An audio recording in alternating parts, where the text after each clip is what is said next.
Hey guys, welcome back to my channel, guys. It is finally time for the long awaited story time, guys. I'm not gonna keep y'all waiting too long. I'm about to jump straight into the story. I know you already see by the title of this video, this is not about to be something that's orthodox for my channel. Like, y'all, it's me. I have to give y'all a few disclaimers. Okay, number one, if y'all don't know me, for those that don't know me, I have never in my life been in trouble with the law, y'all. I've never been in handcuffs. I've never been arrested. I've never been in any trouble with the law. So when I get into this story time, guys, y'all just about to know this is crazy. This is beyond me, right? This is the story time about how your girl got arrested and went to prison out the country for 4 whole months. It's April 15th today, and in 2 days it'll make a year that I've been free, y'all. This is crazy. I can't believe I'm saying this, but yes, it's been almost a year since I've been out and been home, y'all. The craziest experience of my freaking life. So it was December 2024, and that sounds like a long time ago, but it wasn't. It was just yesterday. It's December, you know, holidays coming up, so I'm taking off of work, right? Cool. So I had a homegirl hit me up and was like, hey girl, like, you feel me? Like, you trying to come to London, woo woo woo, like, you know, I got a homeboy, all expenses paid, blah blah blah. Sounded real good, right? Now mind you, I've traveled before, you know, I've been to London before, like, it's cool. So I was like, all expenses paid, you say? right, okay. So at first I was like, what's the catch? Like, you know, what's the catch? And she was like, oh, like, you know, like, nothing, girl. Like, we're finna go out there. We're finna take some pictures. It's gonna be a good time. Blase, blase, blah, right? So something in my intuition was telling me this sounds a little bit too good to be true. But who am I? This is my homegirl. So I was like, you know, like, fuck it, let's do it, right? Okay. So it gets to, let's say, the day before, right? And I'm booking my flight. Mind you, me and her, we were sent money to book our flights. Everything was going to be taken care of. I know, guys, I know. In hindsight now, yes, I know it's already giving red flag vibes. Anyways, as I'm booking my flight, if you guys aren't familiar, the UK, they're on a different metrics. So we put our month and day and year when we're writing out the date. They put the day, the month, then the year. Now this is important because when I was booking my flights, it kept erroring, right? And this should have been my sign to not go. But, you know, I'm keep redoing it, keep retrying. Every time I'm entering my birthday, they're saying it's incorrect. And I'm just like, how is this incorrect? I know when I was born. But needless to say, I figured out it's because I was putting in the wrong format. Whatever. So it's 4 months of story that I have to get out to y'all. So I'm going to try not to go into as much details, but the build up to how we got here, I feel like matters the most, right? The juiciness of when I got there and the crazy experience from when I got there is a whole nother story. Y'all, I have my mugshot. I have so many like receipts and details that I'm gonna show y'all. I do also want to mention that this is going to be a 10-part series. So if you're a storytime guy, storytime girl, like to sit down and watch storytimes, like to listen to them while you're, you know, cleaning the house, while you're at work, lock into my channel, y'all, and I promise you I will not disappoint. This is gonna be super juicy. All right, so back to it, guys. So I figured it out. I was able to book my flight. Cool. So we get to the airport, you know, we're only supposed to be gone for like, I want to say 4 days. So I did have work. I want to say I left on the 19th and I was supposed to return back to work because I did have work on Christmas Eve, right? Of course I'm off on Christmas, but as a caregiver I had work on Christmas Eve. So I'm like, cool, we're gonna be back in perfect time. I'm gonna still be able to make it work. This is gonna be great, right? Cool. So I get to the airport, guys. I meet up with the homegirl. Hey homegirl, everything's lit, right? Cool. So I have my carry-on bag and whatnot. She has her bags or whatever. You guys probably already know where this is going, but for those that don't, stay tuned. So all right, we're getting to the kiosk where you check in your bags at, right? Whatever. So she has an extra bag that, you know, if you're not familiar with flying, you get a free check bag and a free carry-on when you're flying certain airlines.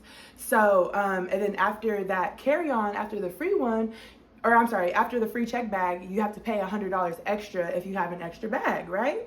So instead of her paying the extra 100, because all I had was a carry-on bag, right? I didn't have a check bag. So instead of her paying an extra $100 for her other bag, she asked me if I can check it under my name. But like, why not? This is my friend. This is my friend, so why wouldn't I, right? So I said yes, okay? Said yes, and checked her bag in. Everything was cool, great. So as we're going through security, well and dandy, we go to our gate. We start to board for our 10-hour flight to London. 10-hour flight. They were on this flight. You know, it was cool. They feed you on the flight. Everything's cool. Like I said, I've been to London before, so I'm familiar with how everything goes in that aspect, right? Cool. So 10 hours later, we arrive to London. We are here. So we get off the flight, you know, we do our little stretch, 1, 2. We start to walk down to baggage claim to get our suitcases, right? We get down the stairs, we get to the baggage claim, and we see our suitcases. You know, I already have my bags because my bags were on the plane with me. So boom, we get to baggage claim. We start to get our bags off.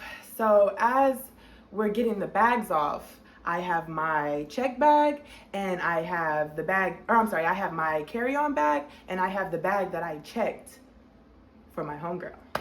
She has 2 bags, you know, her bag and then the other bag that she checked, right?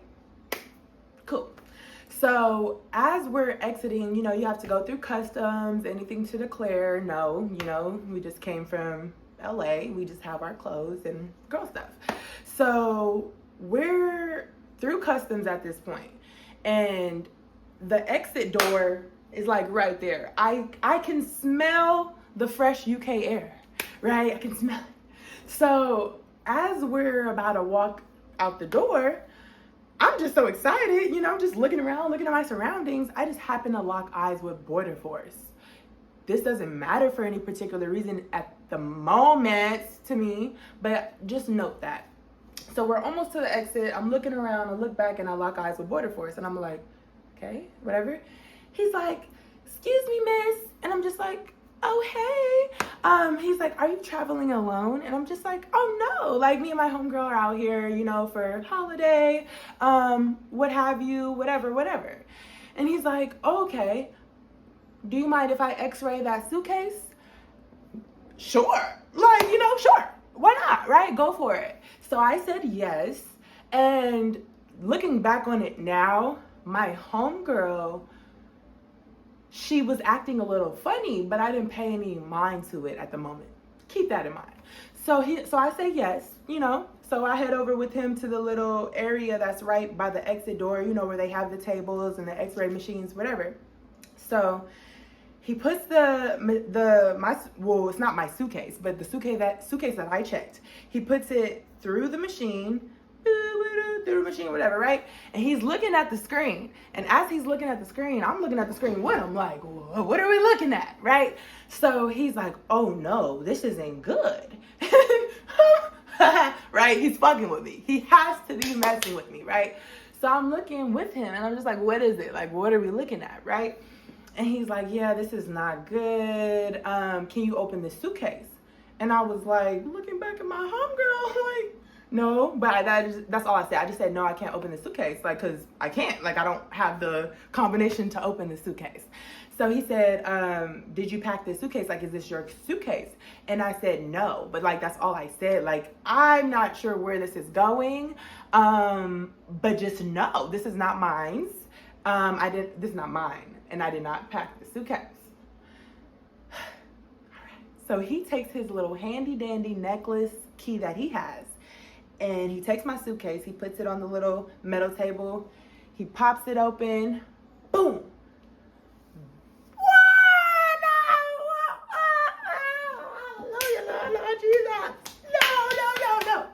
When I tell you, y'all, what I seen in that suitcase, when he opened up that suitcase, yo, would have had anybody in shambles.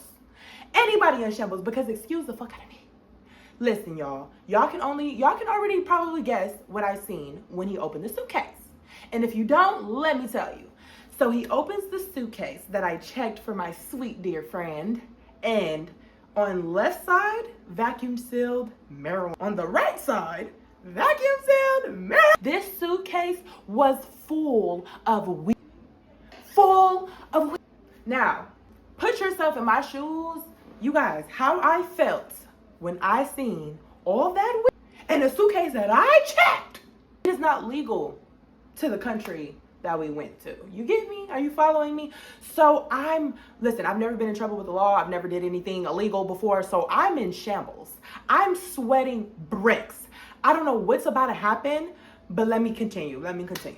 So he opens the suitcase to a plethora treasure pot, and he looks back at me. I'm looking at her. She looking at me. I'm looking at him. We all looking at each other like, what the fuck? Okay, so I'm like, what the fuck? He's like, oh yeah, this isn't good. Like, yeah, so like, what's going on? Like, you know something about this. I said, I know nothing. I don't know anything. And homegirl over here is getting her suitcase freaking examined, mind you, while all this is going on. She didn't even have clothes. What the fuck are we doing here? We're fucked at this point. We're fucked. So I'm thinking in my head, right? I watch crime shows, you know, sometimes I watch like Border Patrol here and there. I'm thinking, okay, well, I have nothing, by any means, nothing to do with this. I know how it looks. I checked the suitcase, but my fingerprints are nowhere on this suitcase, besides the handle that I helped her put it up there with. It's not on the zipper. It's not on those vacuum seals. This bitch got me fucked up. Not only am I in this position right now because of you, at least put me up on game so I know how to handle shit. I'm not saying that I would condone doing stuff like this or that I would do stuff like this. Anyways, so they take me and her to the back into separate rooms.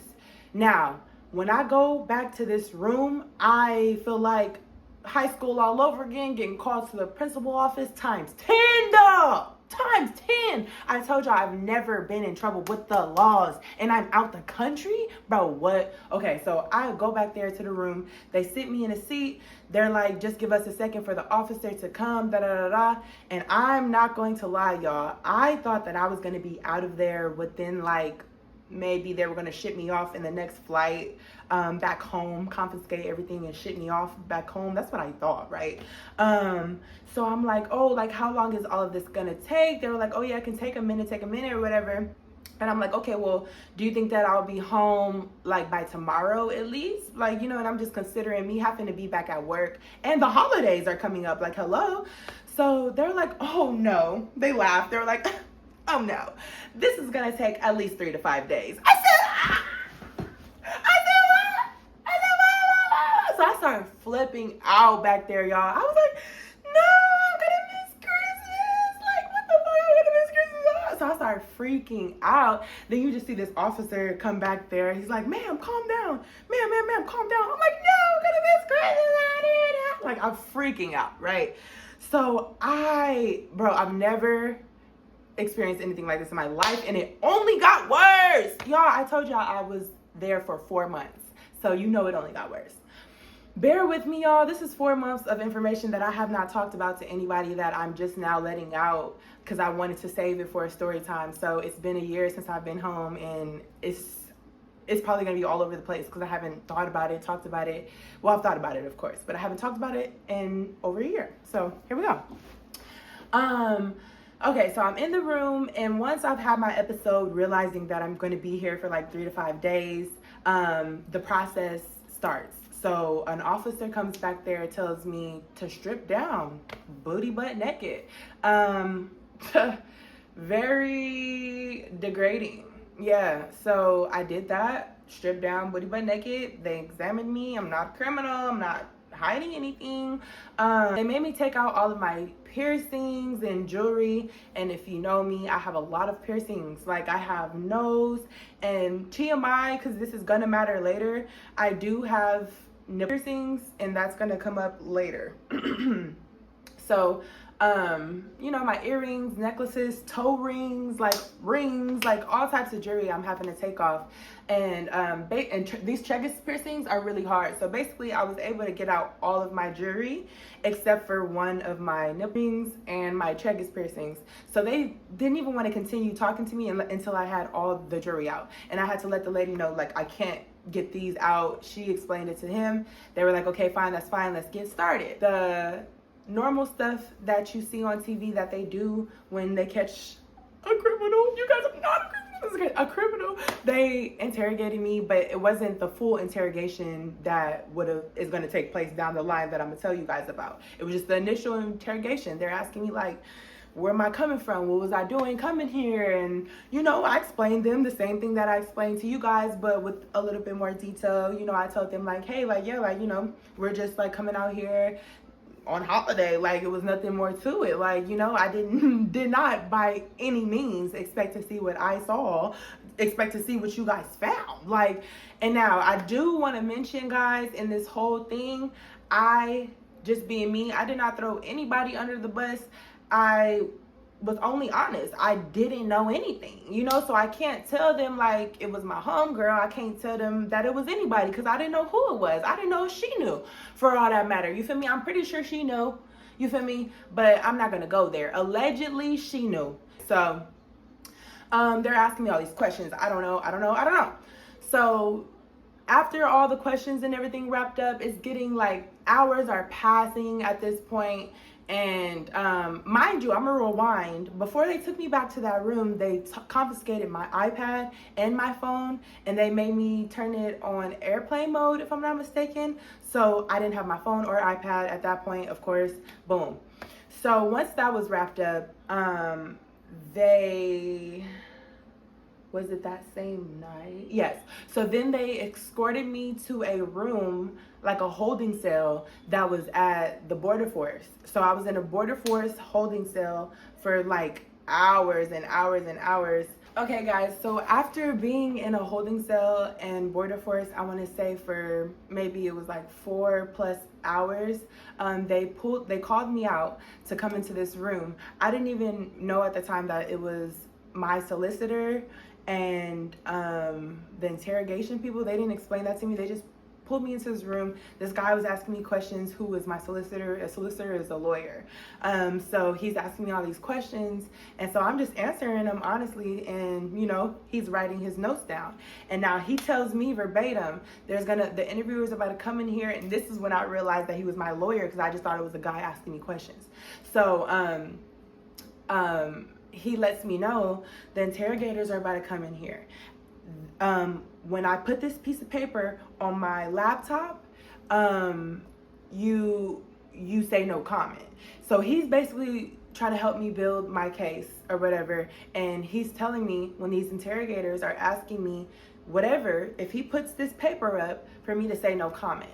So that's kind of how the whole interview went. The interrogators came in, and and actually, let me stop right there. Before the interrogators came in, right, I was luckily able to retrieve my dad's phone number and my work phone number from my phone. Not personally, I had to ask my lawyer if he can somehow ask them to get in my phone and retrieve my dad's phone number and my work phone number, and that was the start of all the connections that ended up being made. Before I get into how the interrogation went, because I do believe, if I'm not mistaken, I got to call my dad first. So anyways, so I got those numbers out of my phone. So then I was able to make a phone call finally after hours of being out here to my dad. And I called my dad and he's just like, hello? And I'm just like, the first thing I said to him, arrested. And this is not funny, y'all, but it's crazy. I could laugh now because it's like, I've been through it, but I'm just like, arrested. And he's like, what? Like, what are you talking about? And I was just like, yeah, basically told him what happened or whatever. And he's just like, oh my God. And then shout out to my dad, because he really handled that like a G. Like, he took care of my dog while I was away, like my beautiful baby back there. He took care of my dog while I was away like a champ, and he was really supportive during the whole experience, along with a few other my family members and friends that I really, really, really appreciate. But we're gonna get there as well.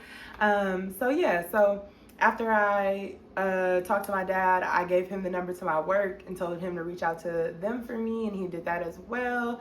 So boom, let's fast forward to the part where now my lawyer brings in the interrogator. So the interrogator comes in and he's asking me all the questions and same things and whatever. And my lawyer immediately put up that paper to say no comment. So basically for the whole interview of that interrogation, no matter what they were asking me, it was no comment. No comment, no comment, no comment. Did you da-da-da? No comment. Blah, blah, blah, blah, blah. No comment. Da-da-da-da-da, no comment. So yeah, that's how it went. After that wrapped up, they brought me back to that holding cell in Border Force, and I stayed the night there on a freaking cot on the floor. Now, I could not sleep, of course, because I'm in a new environment, and I'm on a freaking cold floor with a cot and a skinny blanket, and I'm just like, can't believe this is my life right now, and don't know how I'm gonna even make it to 3 to 5 days. Like, had they have told me that I would have been there for 4 months, I would have cracked right there. I wouldn't have been able to make it, honestly. So the morning comes after staying the night in the holding cell in Border Force. The morning comes, and they basically put me in a van. They come in the cell and say, hey, we're gonna take you to the jail now. And I was just like, so they came, they cuffed me. I could not believe this. I've never had handcuffs on before. They cuffed me. I was crying all night, by the way. Crying all night. I probably cried for like 3-4 days straight, honestly. So, crying profusely. They're handcuffing me, and then they took me to like this van. It was literally looked like a soccer mom Honda van, right? And then they had one police officer sitting on one side, one police officer sitting on the other side, and then I was in the middle. And so now we're here. They're driving us to the jail. So boom, we get to the jail. I get to the jail, and this was crazy because the initial police officer who opened my suitcase took an initial statement from me of, is this your suitcase? I said, no, it's not.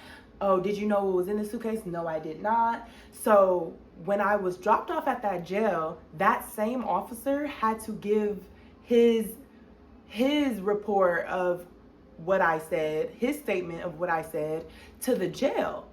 And as he's telling it to the jail, I knew about everything, which I did not. He's saying that I said, yes, this is my suitcase. Yes, I knew what was in here. And what? Like, and it was crazy to me. So I let him tell that story.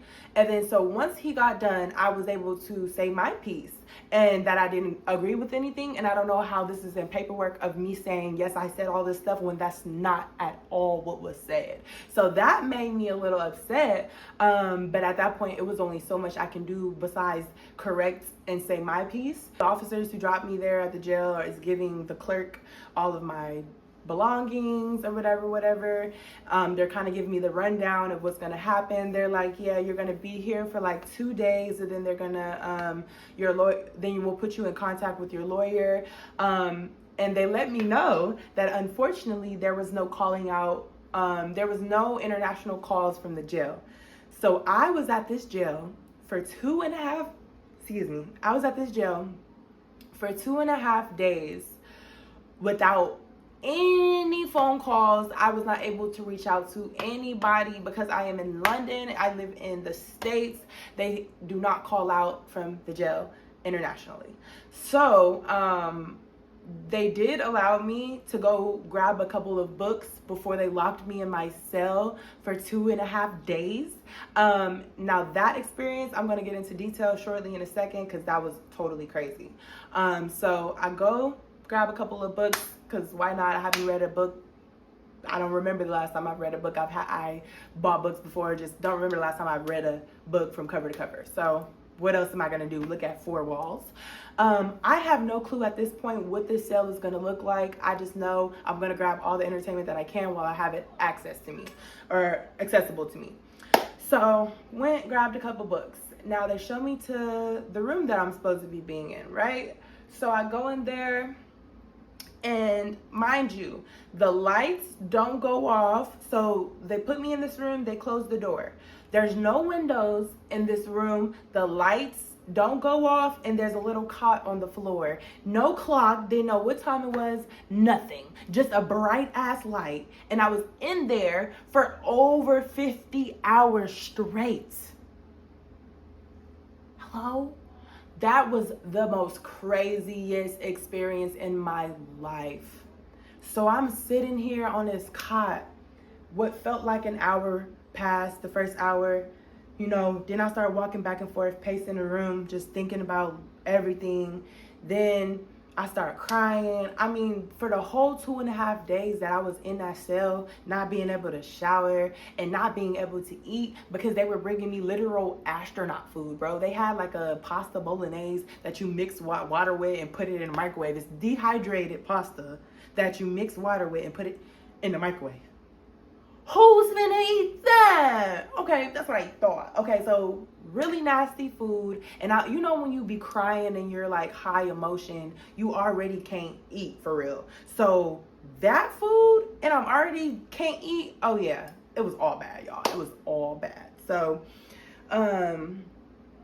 basically, yeah, so first couple hours I was just kind of pacing, then I just kind of started crying, then I was trying to sleep, you feel me? So then I ended up going to sleep, but I don't know how long I was asleep for. I could have been asleep for an hour, I could have been asleep for 4 hours, I don't know, like, you know. So then I realized that there was a button right there, right? And out of curiosity, I was like, what does this button do, right? So I pressed the button and it rung like a phone. Of course, it was the people at the front, and they were like, what can we do for you, whatever. And then I was just like I can't call anybody, so I was just like, hey, what time is it? Like, can you let me know what time it is? And they were like, unfortunately, we can't let you know what time it is because people do use this like often to find out the time, and you can't use this button for that. It's only for like emergencies or whatever. And I was just like, oh my gosh, you guys suck. Like, can I get a snack or something? Like, oh my god. So they were like, yeah, like we have snacks, whatever. What would you like? So basically I survived off of crackers and nasty water. So then there would be a guard that would come by every so often to peek in the little flap that they give you food through. And when he would come by, I would ask him like, what time is it? Please tell me what time it is. And we are in the UK, guys, so they go by military time. Now I do know military time now, of course, because I had to learn it being in the UK for 4 months, but I did not know military time at the time. So I'd be like, hey, what time is it? He'd be like, oh, it's 1955. And I'd be like, what? Did we just time travel? Because what the fuck? It's 2020. What time is it? 1955. And I was like, okay, so I had to figure that out. So that was fun. Anyways, so one day passes. I feel like I'm going crazy because I've been looking at the same bright 4 walls for over 24 hours, and I don't even know if it's been 24 hours. I just know based on them trying to feed me breakfast, this nasty breakfast again, that it has to be morning. So that happens, and still not able to call anybody. So now we're doing another 24 hours of crying, looking at the walls. I was able to read like 4 books in this 2 days and a half. This 2 day and a half span, I was able to read 4 books. So I was reading, crying, sleeping, reading, crying, sleeping, reading, crying, sleeping. And it just felt like forever. It felt like I was never getting out of there.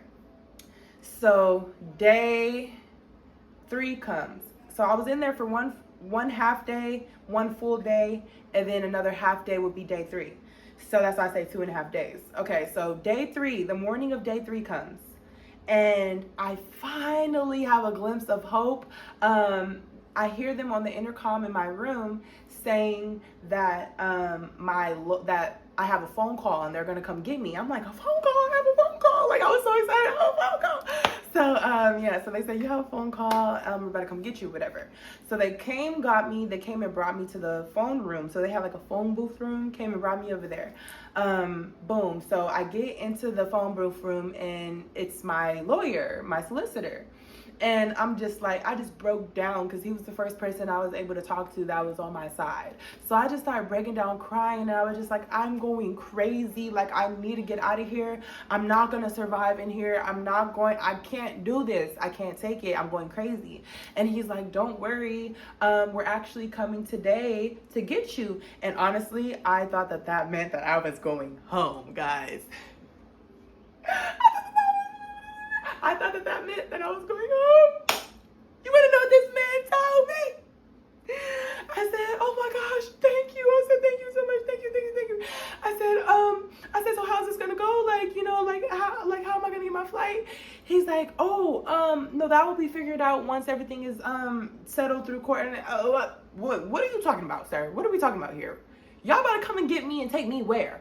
He said, oh, the van is gonna come get you later today to take you to prison.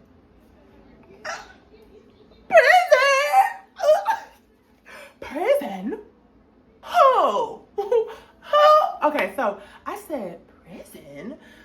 What do you mean? Like, what do you, what? He said the jail basically is only temporary. The prisons are better. Don't worry. It's not going to be like that. Like what you're experiencing at the jail, it's not going to be like that moving forward. The prisons are way more livable than the jail. And I'm just like, okay, I don't care. What does that have to do with me? What does that have to do with me? So he's saying that I basically have to go sit in prison until my court date. And we don't know anything at this point about when my court date is going to be, how long I'm going to be in prison until my court date. We know none of these things. All we know is that I'm about to get transported in a prison van to prison in London. Okay, so anyways, this is crazy, y'all. So I'm hearing all this at once.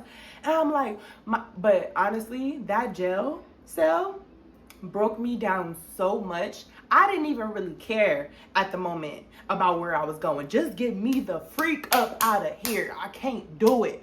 So I was kind of just like relieved that I was getting out of that environment into something that was supposed to be more livable.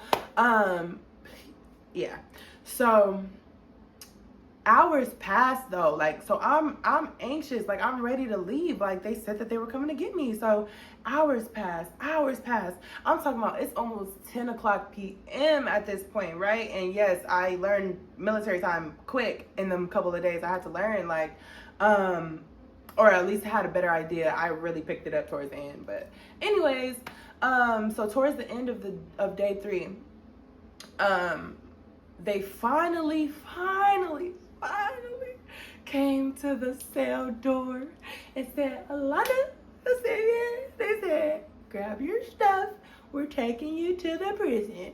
And I couldn't have been more happy. And I can't believe I was happy for that, but I was happy because I said, yeah, get me out of here.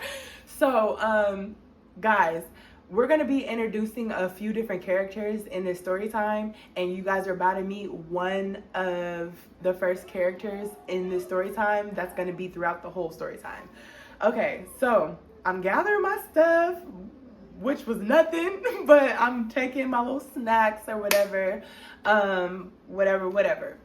So as I'm leaving out of the cell, let me rewind a little bit. When I first got to the jail and I was checking in like with my paperwork, and they gave the people there my iPad and my phone and picking out the books, that whole thing, I seen this girl there from a distance, pretty light-skinned mixed girl, but she looked so innocent in a way. Like it didn't dawn on me that she was a prisoner or like here in the jail. I just seen her. She looked like she was around my age. I was just like, oh, that's a pretty girl. Like, she probably just got off of work or something, whatever, right? That's what I was thinking, right?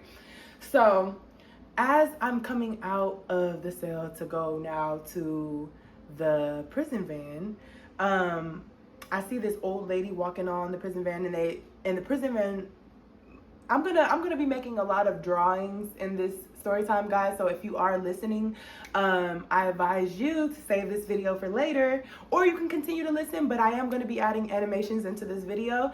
So if you do have a moment to look at the screen, I will be adding animations, and I think I'll add an animation for this to describe what I'm trying to say.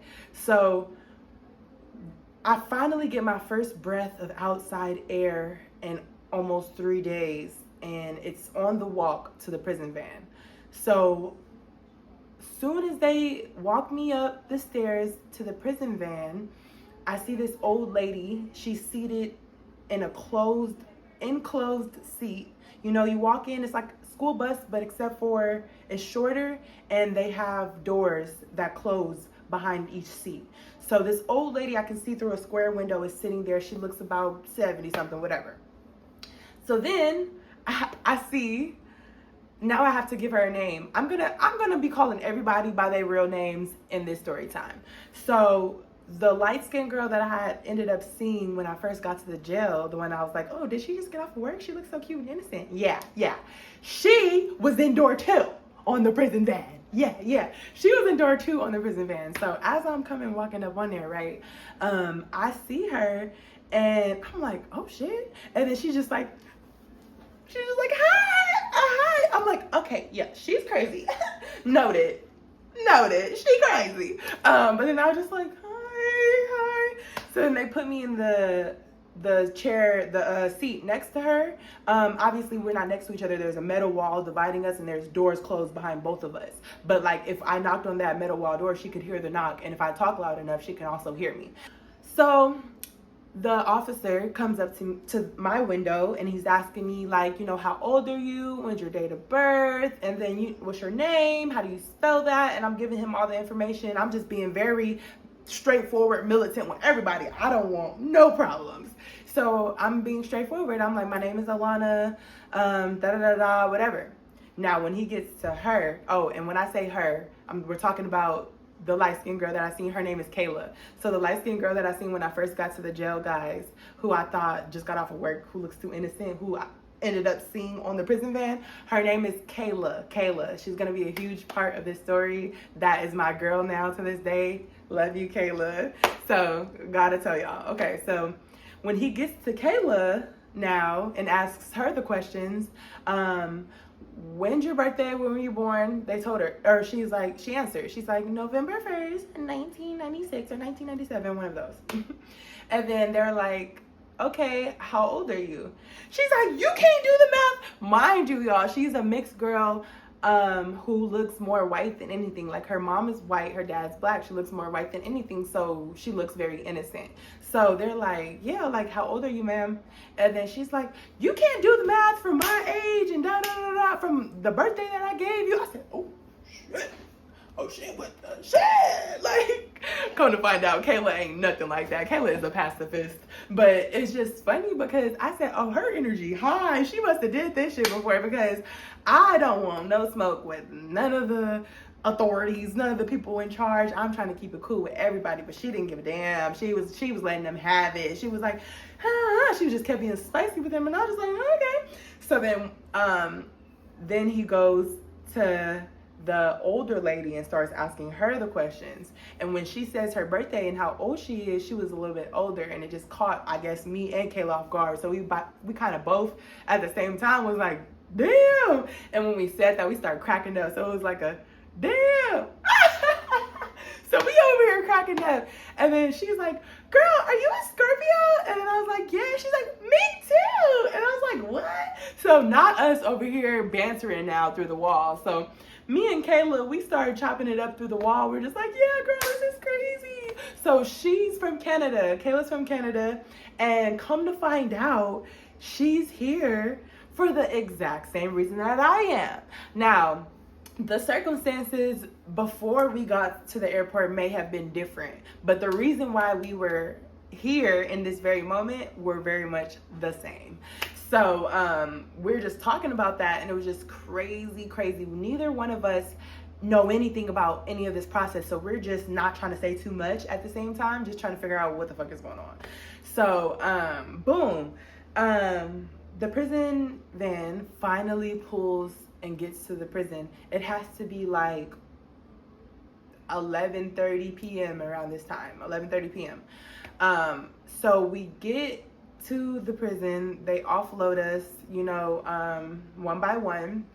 And now, of course, we walk through several doors before we're settled in this waiting room.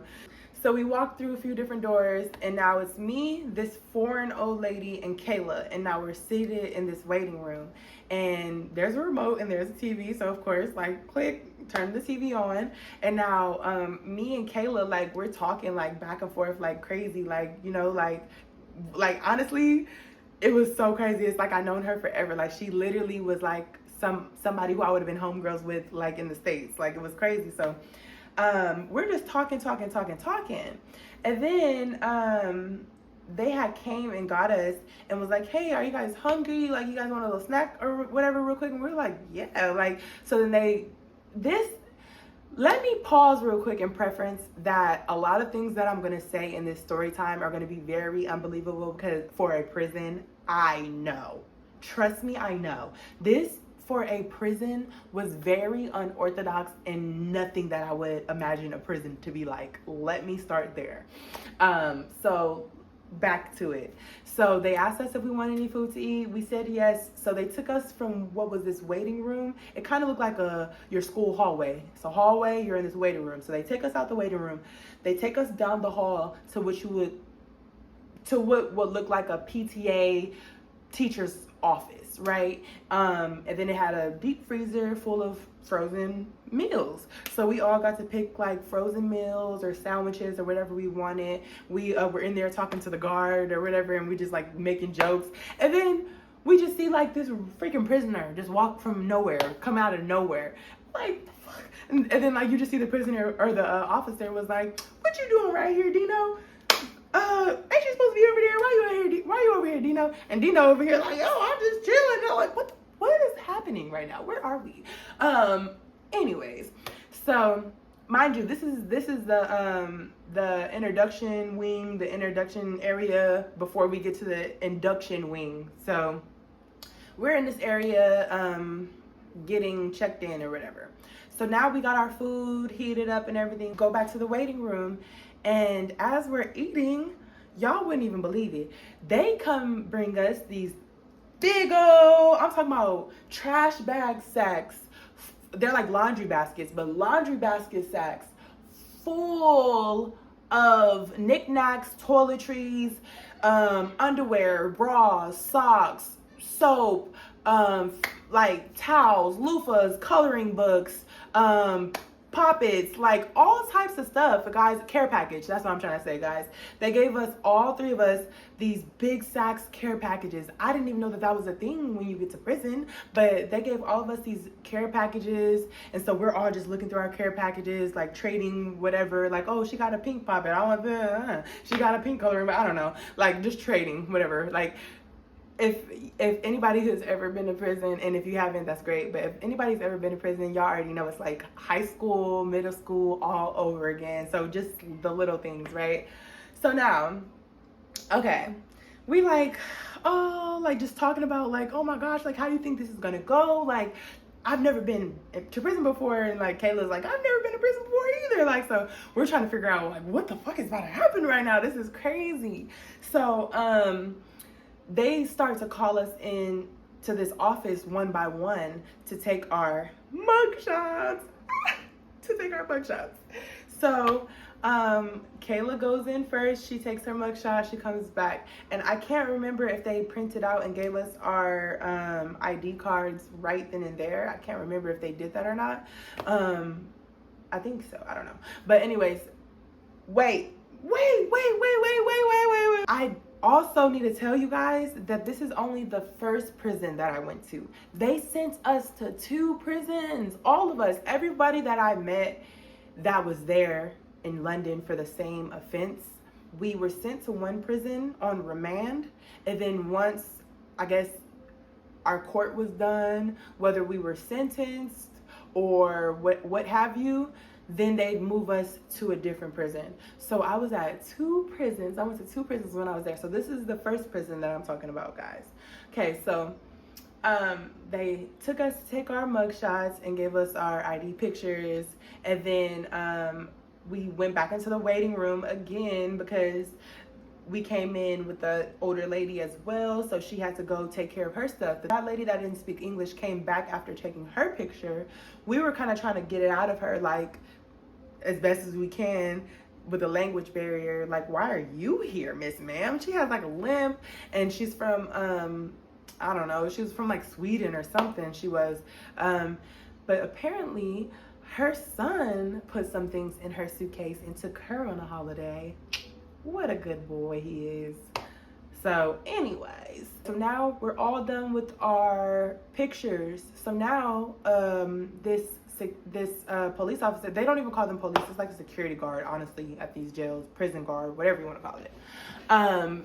So this officer comes in now to get all 3 of us and take us to the induction wing. But before he does that, I cannot believe what he asked us, guys. Do you want to know what he asked us?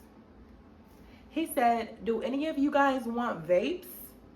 Vapes, smoking devices. And then I'm thinking he's joking, right? Like, this can't be for real. Like, you're trying to set me up. Hell fucking no, right? And then I guess this other girl that was with us, not the older lady, but there was another girl that was there, but she seemed like she had been there in and out before. This was just not her first rodeo. So I'm not counting her in the story. She doesn't even, yeah, whatever. But she's telling us, oh, you guys should really take them. You guys should take them because those are like money in here if you don't use them. I'm like, oh, wait, is he serious? He's dead ass? So my homegirl, Kayla, she vapes, she smokes back home. I personally don't vape anymore. I used to vape, but in this time, in this situation, I was like, yeah, you know what? Yeah, why not? So we all got vapes, y'all, prison issued vapes. And I will show y'all because, like I said, this box is my memorabilia box from that time that I went through, from the experience that I went through in London, being locked up for 4 months in prison out the country. I decided, yes, to keep a memory box because a lot of people say you're not supposed to keep, someone say you're not supposed to keep anything from prison. No, that's bad luck, that's bad luck. Well, guess what? I don't believe in luck because I'm blessed, okay? And I don't plan on going back to prison. So here's my memory box. Okay. So they did give us prison issued vapes, y'all. And this is mine. Let me show y'all my prison issue vape. This was mine, guys. Now, the pink edition did not come until down the line. So this was just a silver, or actually, okay. This was a black vape that they gave us. I seen people, everybody had the same one, you feel me? So everybody had the same black vape, that a prison issued vape. And then you would literally, for commissary, like on Canteen, you would buy these oil pods. Like, we had chargers to charge our vapes, and then they would sell us these oil pods on the Canteen that you buy in a pack of 4. People was trading oils to get their hair done. People, like, these little oils was like money up in there. Crazy. So yeah, everybody started off with these black vapes, but then I started seeing people with silver ones, and I'm like, how you get a silver one? They was like, oh, you just take your key. By the way, yes, we had keys to our cells. We'll get there in a second. But you just take your key and you scrape off the black stuff and it make it silver. So I was like, oh shit, fuck, I ain't got nothing but time. So down the line, I did end up scraping mine silver. And then I started seeing people with colored ones down the line. When I went to the second prison, people had colored ones. And I was like, oh my gosh, how y'all do that? And there was a girl there that did it. Like, you give her some freaking creamers, coffee creamers, and she'll do it for you. Like, so that's what I did. I had to get mine customized pink, period. You already know. But crazy story. So anyways, that's the prison vape, guys, that they gave us. So yeah, so we took the vapes and we were like, wow, like, this is crazy. And they gave you the starting oils or whatever to last you until you are able to start spending money on Canteen, because I believe it was like for the first week or so, nothing was active. Your phone pin to call home wasn't active. A lot of stuff just was not activated yet. So they just give you like emergency, like, startup, here you go. Cool. So once we got that stuff, he gathered all of us up, and then he started walking us from the why am I stumped? The main place. What the fuck is that called? Where he did all the paperwork and mugshots. They walked us from that area. Then they start walking us through the prison. All through the prison, we went through different buildings and different blocks to get to our block. So we were being taken to the induction wing.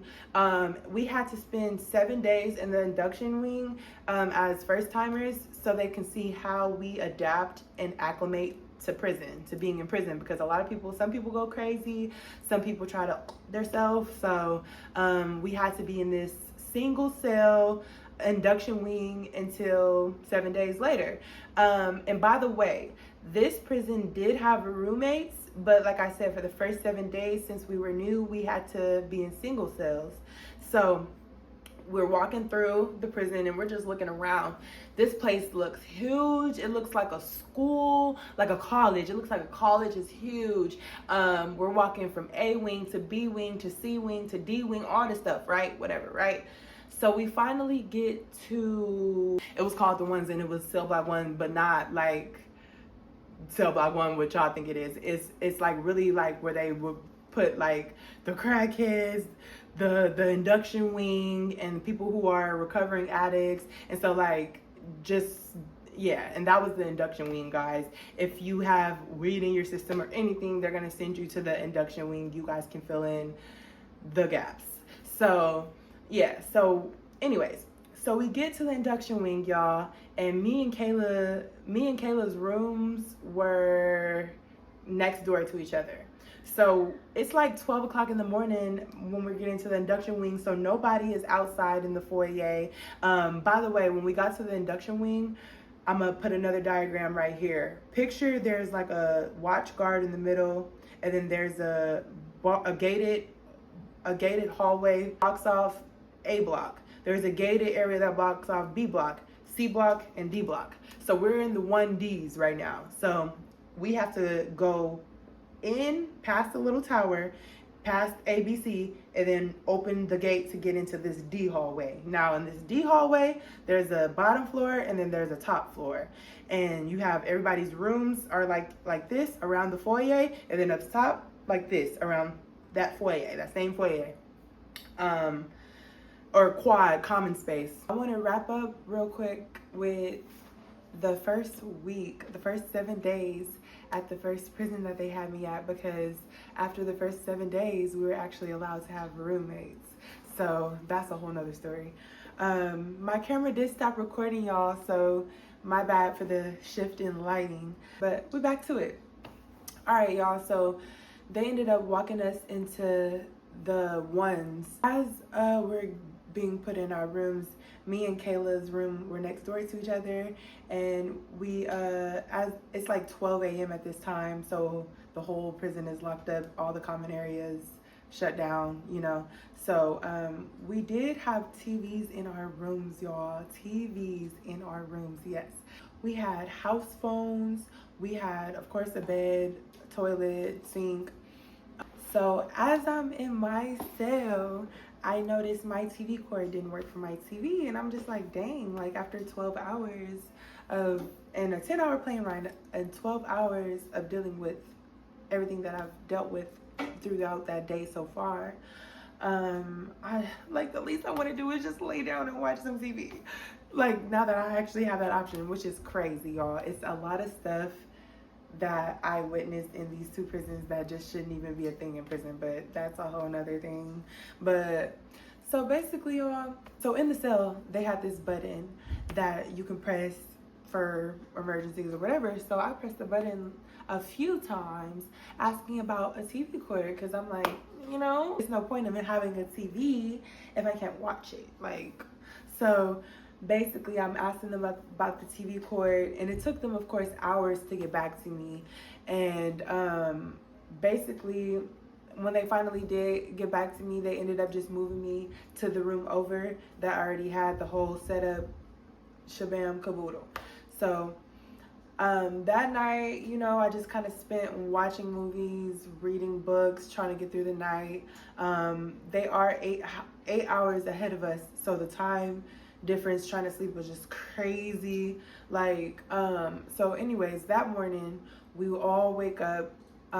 They had give us a schedule in that care package that they gave us about like when people are woken up and blah blah blah and how the day will go. So we were woken up or doors unlocked. They will come around and unlock all of our doors at 8 a.m. for breakfast. And you didn't have to leave out of your cell if you didn't want to. You could stay in your cell if you want to. So, but of course, 8 a.m. comes around and me and Kayla are like running out of our cells to see each other, like as if like we've just known each other forever. We run over and was like, oh my gosh, girl, like how did your night go? Like we're just talking about how we weren't able to sleep and like how we were even just trying to figure out how to work these freaking vapes. Like it was just crazy. Like, and we were just like, girl, yeah, da da da. So then of course that's when everyone is just now waking up and seeing us. Like we're fresh meat here. So we're like trying to stick together and like we're over dramatic. What the freak? I can't speak. Dramatizing. Yeah, we're over dramatically thinking about how the experience is gonna go. So we're over here like, oh my gosh, like, right? But no, but like not like that for real. So there was this girl's room who was on the side of Kayla's, and she had ended up coming up to us and kind of just like, oh hey girls, like whatever. And then she was just being like really nice, and she was just like, yeah, like if you need anything, girl, I got you, da da da da. And she had ended up saying like, girl, are you hungry? Like, do you want some noodles? Because like for breakfast they just give us toast and like really dry cereal, like cornflakes or whatever. So we had like a little box of milk, cereal, and a piece of toast with jelly.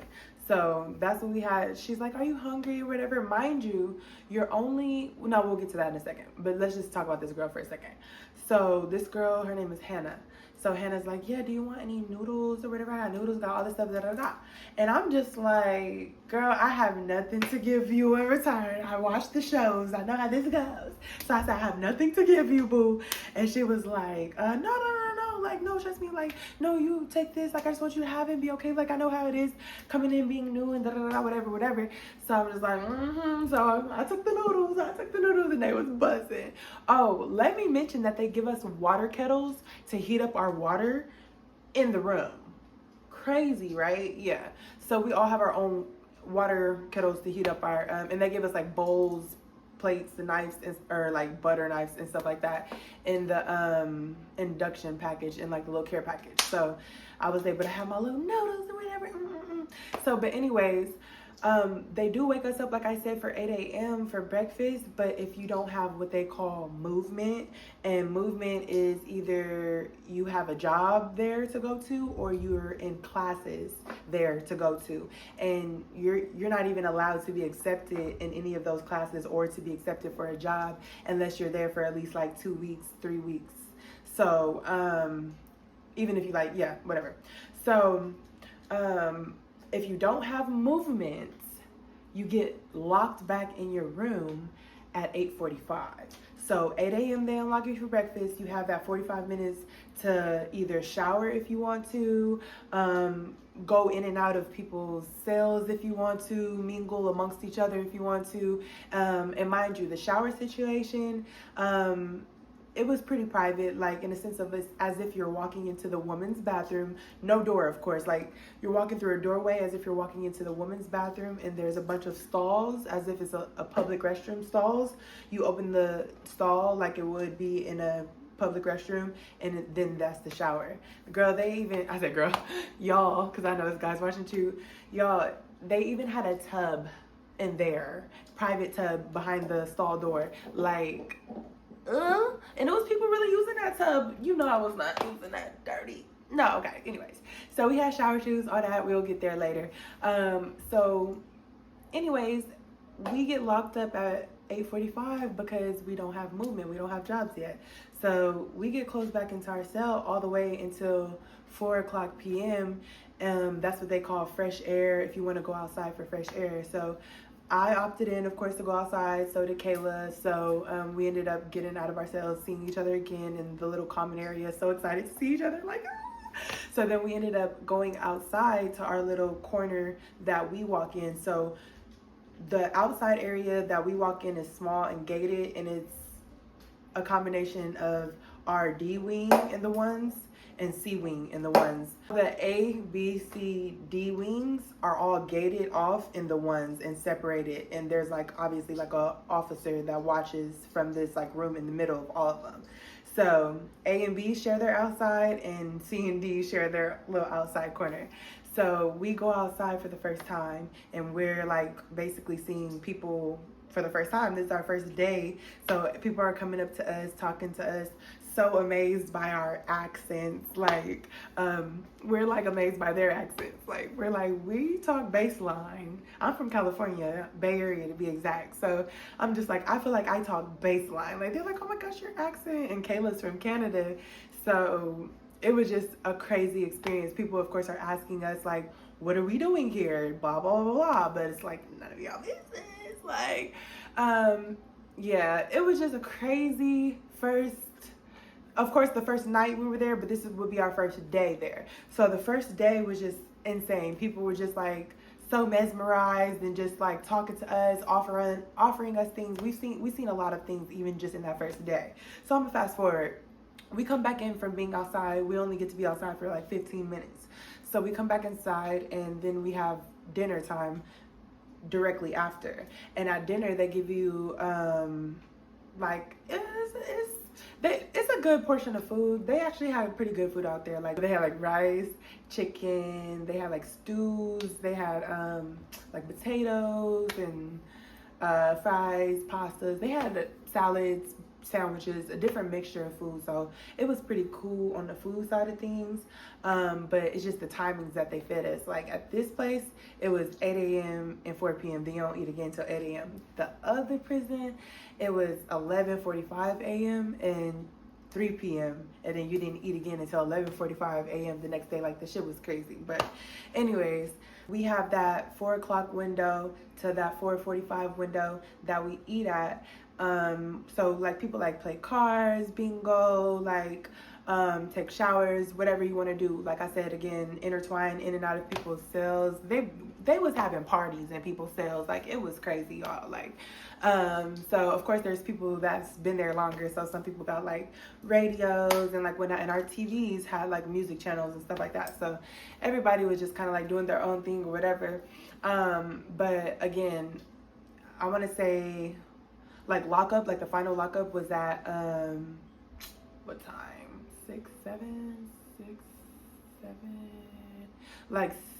7 o'clock, I want to say, maybe 6 o'clock. I want to say it was like around like 6. Yeah, I think 6 was like the last time that they lock you in for the night, and then you don't come out again, of course, until 8 a.m. And it was just the same thing over and over every day. Every day I would come out, see Kayla, you know, we'd talk and like get to know, like we would just surround each other, like living with strangers basically. So you know how, you can only imagine how that would be. So we were just surviving, I guess you can say, for the first 7 days, the whole 4 months. Like, let's be real, we were just surviving. But this is a new experience. I've never been to prison in my life. I've never been to jail in my life. So neither had Kayla. So basically, I want to say it was the 6th day. On the 6th day, y'all, what I'm about to tell y'all is a big part of the story as well. We're about to introduce another character into the story. Now, everybody that's getting names are very important because they are people that are going to be throughout the whole rest of this journey with me and in this story. So I ain't gonna lie, y'all, I had like a nice size little crew, little clique up in there, y'all. Like, and everybody was super cool. Everybody was either from the States or from Canada, and they were all there for the same reason. What are we doing, y'all? Like, what is happening? Like, we need to do better. We got to do better. Okay. So anyways, so it was day 6, guys. Day 6 of being there. Like I said, everything was the same. day in, day out, getting to know more about things, but also still worried about, like, when are we getting out of here? We don't know anything at this point. We don't know when our court dates are. We don't know how long we're going to be here. And mind you, I have a lot to lose. I have my apartment back home. I have my puppy back home. I have my car. I have a lot going. I have work. I have a lot going on. So I'm just like, this is nuts. So day 6, me and Kayla are in the common quad area, just maybe playing a game, maybe doing whatever we're doing, and we happen to see this beautiful model looking girl just standing in the corner by herself.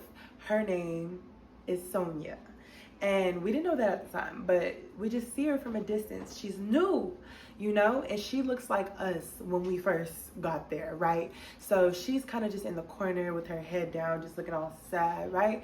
So Kayla's like, I'm about to go over there and talk to her. But mind you, she's standing up looking sad, but come to find out down the line, she's from New Orleans. So she kind of got this look on her face like, don't fuck with me, right? So Kayla is such a like, la, la, la, la, la, right? So she's like, I'm gonna go over there and talk to her. I'm like, Kayla, no, leave that girl alone. But Kayla's like, I'm gonna go talk to her. So I was like, okay. So Kayla went over there to go talk to her. And as she's talking to her, I was like, let me go over there, right? So I went over there and started talking with them, and my poor baby, so Sonia is like telling us why she's not really telling us why she's there because she's kind of standoffish, but you can tell that she's a sweet, genuine soul, like off rip. I'm a great judge of character, so I could just tell this girl is like a sweet girl. She was super cool, down to earth, and she ends up being there for the same reason that me and Kayla are there. So we kind of adopted her. So you know what, actually I want to say this was not day 6, guys, because we did spend 2 more days there with Sonia before we had to pack up all of our stuff to go to a different wing now with a roommate.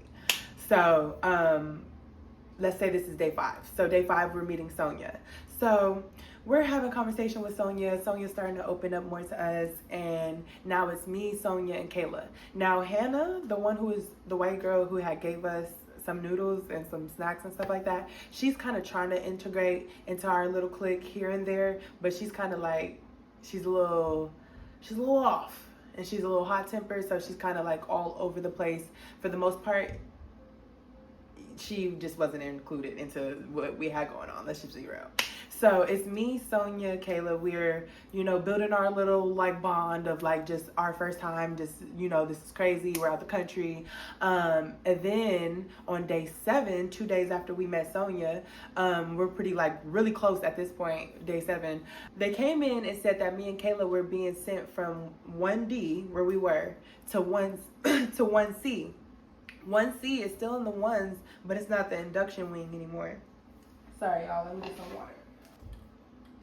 Me and Kayla were told that we had to pack up all of our stuff in our rooms and that we were being moved to 1Cs out of the 1Ds, out of the induction wing.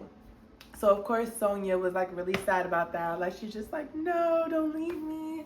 And we're like, no, girl, like, we're going to see you, like, just like, try to get moved over there, whatever. We don't know how that shit goes. But so we pack up all of our stuff.